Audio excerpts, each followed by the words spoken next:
திடீர்னு என்னடா இது நம்மள போய் அரசியல்ல வந்து இழுத்துட்டாங்களே அப்படின்ற மாரி இருந்ததா? இல்ல வந்து பரவால்ல நமக்கு அரசியல் பிடிக்கும் அப்படின்ற மாரி இல்ல, ஸ்டார்ட் இல்ல. பண்ணீங்களா? அரசியலுக்கும் எனக்கும் சம்மந்தமே இல்ல.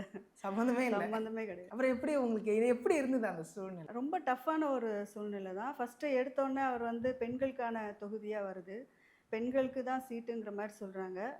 "நீ உனக்கு அந்த வாய்ப்பு வருது" அப்படின்னு என் கணவர் சொல்றப்ப, நான் அரசியல்லாம் வேண்டாம், எனக்கு அது வேண்டாங்கிற மாரி நான் சொன்னேன் நானு. பட் அது விடல. அரசியலுக்குள்ள என்ட்ரி ஆக வச்சுருச்சு கடைசில. சரி என்ட்ரி ஆயிட்டீங்க. ம். இப்போ உங்களுக்கு அரசியல் புடிச்சிருக்கா? இப்ப புடிச்சிருக்கு. புடிச்சிருக்கு. என்ன ஆமா. காரணம்? காரணம் என்னன்னா, நம்ம இன்னைக்கு தனியா நிக்க முடியுங்கிற ஒரு தைரியத்த குடுத்துருக்கு. அதுதான் ஃபர்ஸ்ட்டு நான் லேர்ன் பண்ண ஒரு விஷயம். இன்னொன்னு, பெண்களாலயும் முடியும். நிச்சயமா. ஸோ அது பெண்களாலயும் முடியும். ஆ நம்ம அதுக்கான ஒரு இடமா நமக்கு அமைஞ்சிருக்குங்கிறது தான் இங்க விஷயமே. ஷாம் சார எவ்வளோ மிஸ் பண்றீங்க? ரொம்ப, ரொம்ப மிஸ் பண்றேன். ரொம்ப, ரொம்ப. அவருடைய கனவு தான் இல்லையா? அத நீங்க மாமனாரோட கனவ என் கணவர் நிறைவேத்தணும்னு நெனச்சாங்க.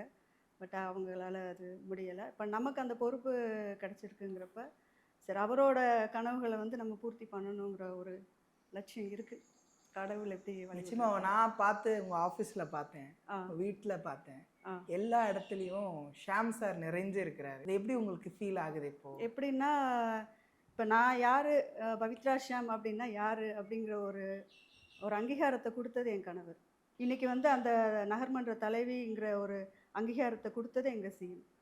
பட் என்னோட கணவர் வந்து அதுக்கான சப்போர்ட் குடுத்தது என்னோட கணவர். அவர் இல்லன்னா நான் இங்க இல்ல. ஸோ அவரோட சப்போர்ட்னால தான் நான் இன்னைக்கு வந்து இருக்கேன்.